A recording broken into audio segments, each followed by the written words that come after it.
Ayo, what's up? Welcome back dito sa ating channel dito sa Mops TV.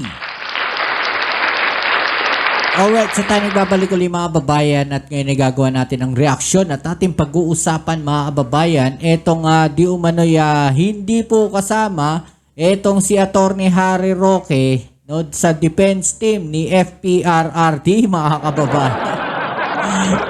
Ay nako, kawawang Harry Roque.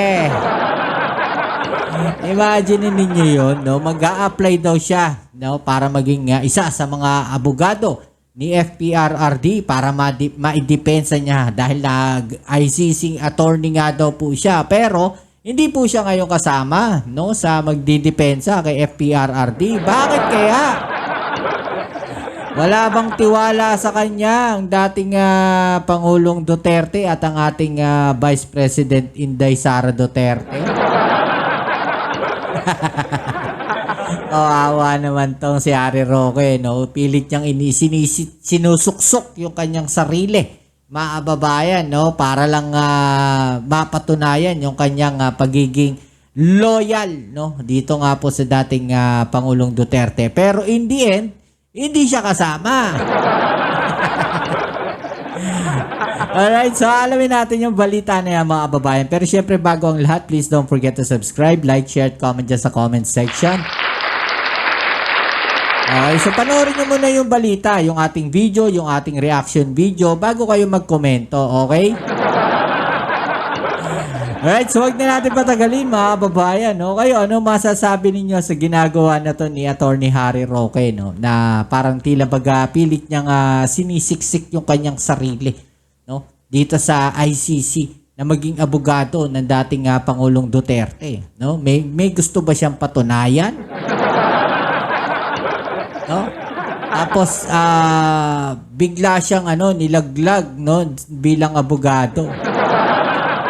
Actually, hindi lang siya, no, maging si Medialdea, hindi na po kasama mga kababayan na magiging abogado, no, ni FPRRD. So, alamin natin tong balita na to. Bakit nagkaganon? Let's go.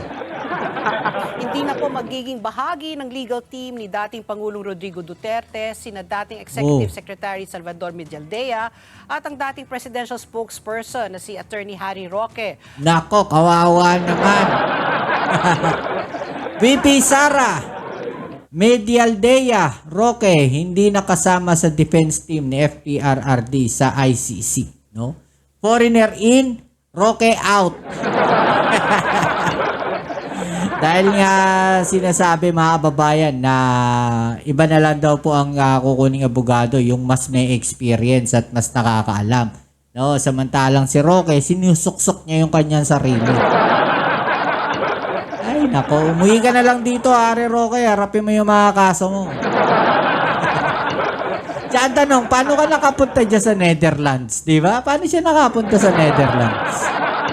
Para sa kaso nito sa International Criminal Court o sa ICC. Oh. Ito po ang binunyag ni Vice President Sara Duterte matapos po ang kanyang ikalawang pagbisita sa kanyang ama sa ICC detention facility.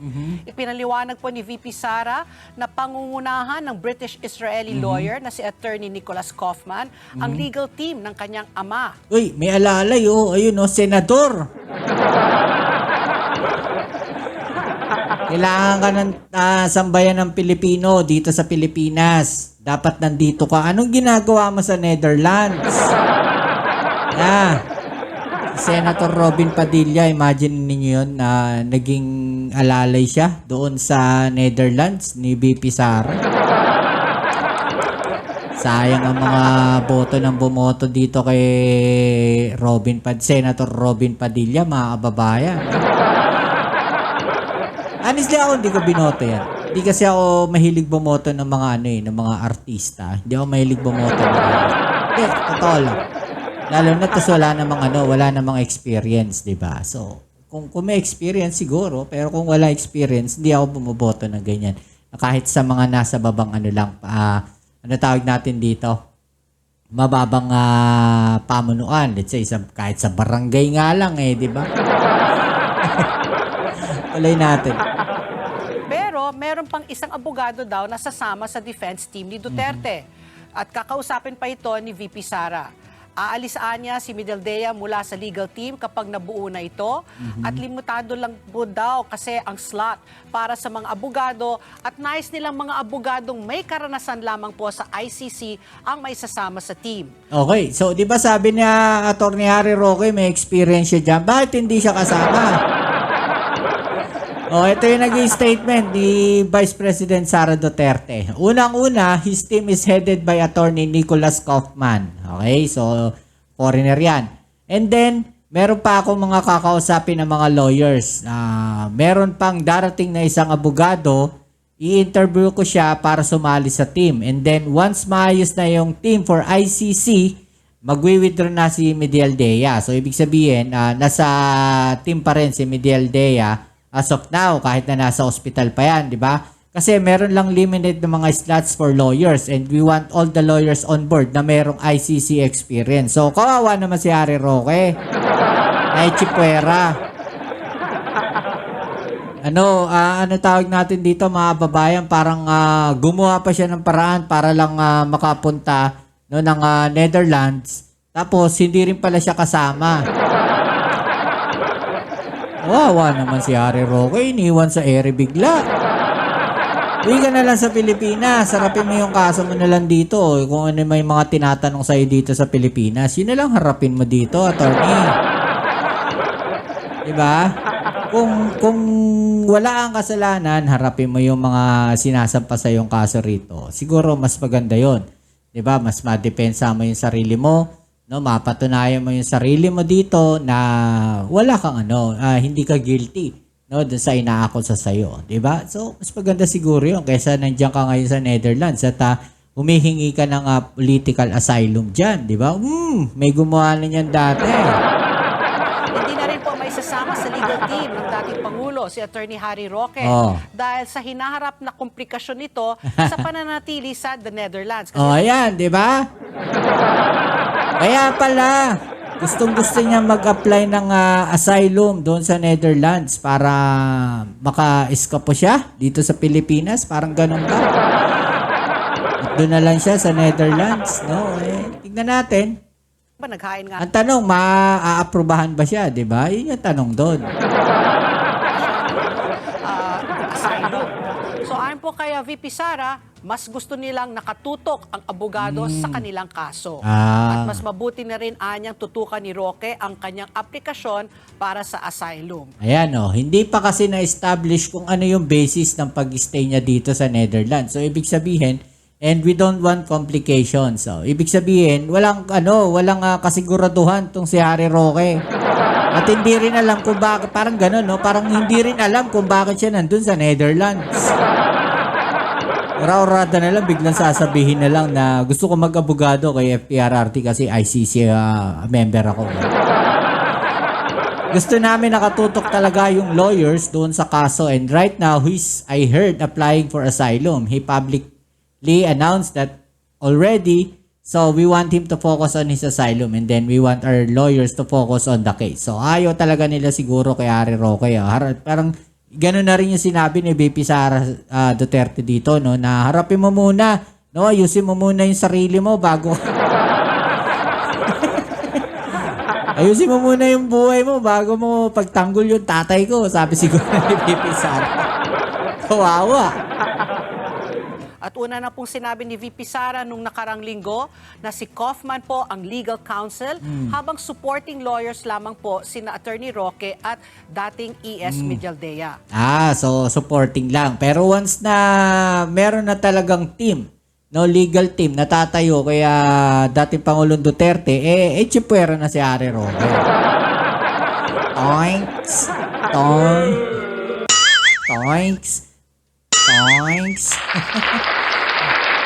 Ang natin at nakalusot po siya sa ating immigration.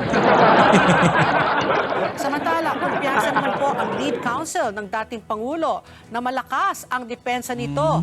Kabilang na po ang mga issue sa kanyang pagkaaresto. Naniniwala rin umano siyang mapapawalang sala ang dating Pangulo sa lalong madaling panahon. He was completely denied all his rights in the Philippines. That would obviously be a major argument in the course of his defense, I'm very confident of the strongest defense possible, and I'm very confident that he will be acquitted indeed, even at the earliest stage possible. Okay? At So naniniwala sila na pwede daw pong ma-acquit, no, ang dating Pangulong Duterte. No, at ang sinisilip nila dito, yun din sinasabi ng mga abogado ni Duterte. No, yung argument, no, doon daw po sa paghuli, no, dito kay dating Pangulong Duterte. ayon po kay Kaufman, may isang linggo sila para buuin ang defense team. Opisyal na po itinalaga si Kaufman na lead counsel kahapon. At dati na pong nagtanggol si Kaufman sa mga personalidad tulad ni na Jean-Pierre Bemba ng Congo na ayon sa Google, siya po ay na-acquit. At si Maxime, at si Maxime Mokom ng Central African Republic na withdraw ang mga charges against him. Kaya pala maganda yung batting average ni Nicholas Kaufman. So naniniwala rin ang international law expert na si Attorney Matthew Irasga na malaking tulong sa defense team ng dating Pangulong Duterte, si Kaufman. Pero ang may malakas na ebidensya pa rin ang mananaig sa ICC. Pakinggan natin po ang bahagi ng pahayag ni international law expert Attorney Matthew Irasga.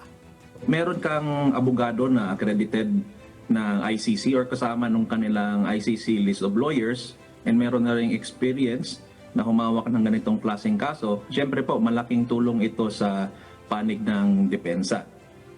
Pero atin pong tandaan na ang pagdating sa mga court proceedings tulad nitong sa ICC, ang nananaig talaga is yung lakas ng ebidensya ng prosecution pati nung sa depensa. Tinig po ng international law expert Attorney Matthew Irasga. Samantala, nananatiling nasa ospital po ng detention facility si dating Pangulong Duterte. At ayon po kay Vice President Sara Duterte, masayang kanyang ama sa detention facility at nakikisalamuha ito ng maayos sa mga tauhan doon. Sinabi rin po ng dating Pangulo na parang nasa hotel lang siya, di tama nga, binansagan na Hilton Hague. Ayun, no, 'di ba? Parang nasa hotel lang daw. No, eto nga dating Pangulong Duterte, 'di ba? Yung mga nagpo-post diyan, no, na parang kawawang-kawawa naman si Duterte do sa kulungan. Wag naman ganoon. 'Di ba? Parang nasa hotel nga daw, oh. I have to tell you, he's charming everyone inside, oh. He's very friendly with people inside, so meron na silang banter doon. So may exchange na sila. Ang sinabi niya sa akin, para akong nasa hotel except hindi ako makalabas. So that's it, 'di ba? Hindi nga lang siya makalabas. At naharap rin po si Duterte sa mga reklamo para sa crimes against humanity, kaugnay po ng war on drugs ng kanyang administrasyon. Yon, 'di ba? So yun nga po yung naging kaso nito nga si dating Pangulong Duterte. Samantala, alamin natin, pahapyawan lang natin to mga kababayan na kung saan sinasabi no, na yung dinaanan daw po di umano ni Alice Guho at Harry Roque, no, posibleng iisa lang. At ito nga daw po ay sa Tawi-Tawi mga kababayan. No? Ayon po yan sa Bureau of Immigration. Okay, so posible bang nag-backdoor din etong si Harry Roque? Alamin natin yan mga kababayan. Let's go. Bamban Tarlac Mayor Alice Guo at ni dating presidential spokesperson Harry Roque para makaalis ng bansa. Sinita rin ulit ang BI dahil hindi raw nakakarating sa kanilang bansa ang mga pinadedeport na banyaga. May unang balita si Mav Gonzalez. 2 linggo matapos isyuhan ng ultimatum, wala pa ring tiyak na sagot ang Bureau of Immigration sa Senado kung paano nakatakas si Alice Guo. Yun na nga, ang nagiging problema sa atin, no? Nakakatakas yung mga ganitong high personality, no, na may kaso sa Pilipinas. Ang tanong, bakit, saan, at paano? Diba? Pero posibleng parehas umano sila ng dinaanan ni Attorney Harry Roque na namataan muna umano sa Tawi-Tawi. Since Mr. Roque has no recorded departure in the BI's records, he likely took the same route as Alice Guo in leaving the country by using a backdoor exit. Okay. So, ibig ba sabihin, alam din ni Harry Roque yung daanan na yon? No, sa bagay, sabi nga noon, no, parang nga naanuhan natin na maraming nakakaalam nung daan na yon, bakit hindi pa harangan, no, ng Bureau of Immigration. Diba? Bakit walang ginagawang hakbang ang Bureau of Immigration samantalang kung alam nila, no, na merong daanan doon sa area na yon? Diba? Anong ginagawa raw ng Bureau of Immigration? At doon nga yung sinasabi dito na posible, no, na yung dinaanan ni Alice Guo at dinaanan ni Harry Roque ay iisa lang. Diba? At yan nga daw po ay posibleng sa Tawi-Tawi. In Tawi-Tawi. Base rin sa internal investigation ng BI at mga flight manifest, hindi dumaan sa mga hawak nilang airport at seaport si Go.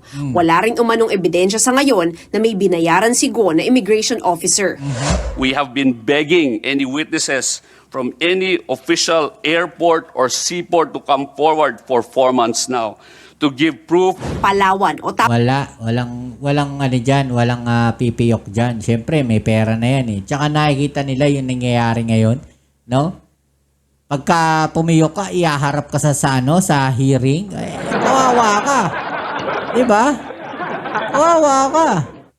Tawi-tawi rin ang hinihinala ng National Intelligence Coordinating Agency o NICA na dinaanan ni Go. Sabi naman ng KAAP, imposibleng lumipad palabas ng bansa si Go at mga kapatid niya kahit pa chartered flight. Even in private airstrips, they're required to submit a flight plan. And even if they don't submit a flight plan, our radar and our CNS ATM facility can capture these flights. Tanong ni Ontiveros, posible bang nagbiyahe si Go sa dagat mula Suwal, Pangasinan kung saan mayor ang sinasabing partner ni Go? May records po ba ang inyong authority sa mga vessel na dumaong at umalis mula sa Suwal Port nung panahong iyon? Port ng Suwal, as per my colleagues, is a fish port, Madam Chair. So yung mga dumadaong yun, Madam Chair, are fishing vessels. Any powerful individual backed by the POGOs or have access to funding and resources, such as the POGOs, can easily sneak out of our borders. The escape of Guo could have been facilitated by a widely dispersed syndicate operating both domestically and abroad. The syndicates behind the escape of Guo and her associates deliberately utilized misinformation and disinformation operations to throw off government authorities.